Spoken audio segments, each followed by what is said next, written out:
Alors, Habitation familiale s'engager dans l'habitat participatif pour répondre déjà aux valeurs de l'habitation familiale, hein, qui sont des valeurs de partage, d'échange et du bien vivre ensemble. C'est voilà le fondement de notre démarche. On s'est engagé sur différentes formes, différentes échelles d'habitat participatif, des échelles plus légères de démarche d'habitat participatif une fois que le projet est déjà conçu.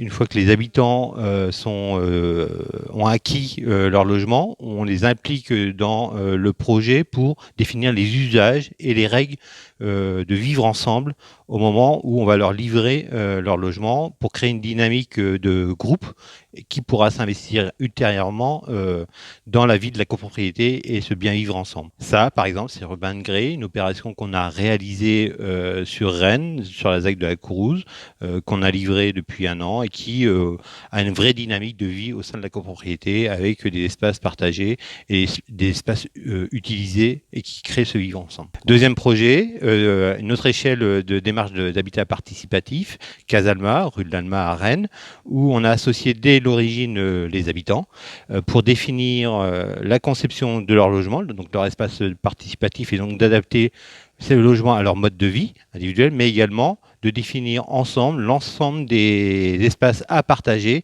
qui répondent à un mode de vie de vivre ensemble, de projets communs pour compléter leurs attentes en termes d'espace à partager. Alors par exemple, c'est une buanderie, voilà, où ils vont partager ce lieu de lavage du linge. C'est une salle de convivialité où ils pourront se réunir pour des soirées thématiques, des soirées de lecture, des soirées de jeux.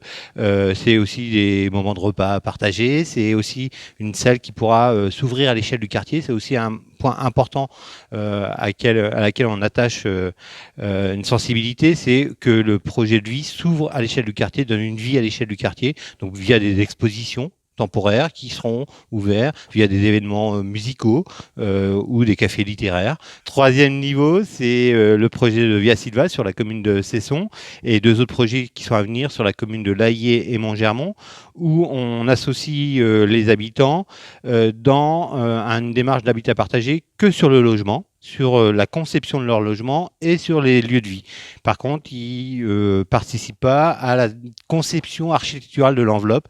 Le but, c'est de pouvoir répondre et mener un projet dans une dynamique de projet urbain. Voilà, de quartier et de ZAC, de zones d'aménagement concerté, qui nécessite une dynamique temporelle et donc d'accompagner les collectivités tout en offrant une démarche atypique et innovante de l'habitat participatif. L'implication est totalement différente. Il y a une réelle motivation des gens en habitat participatif. Il y a une appropriation dès l'origine. Il y a une volonté du collectif que l'on ne retrouve pas spécialement dans un achat individualisé ou d'un logement, et un projet de vie surtout, et un projet de vie partagé, de dire on vit ensemble, bien qu'on ait notre espace privatif individualisé, mais on est là pour créer un projet de vie commun.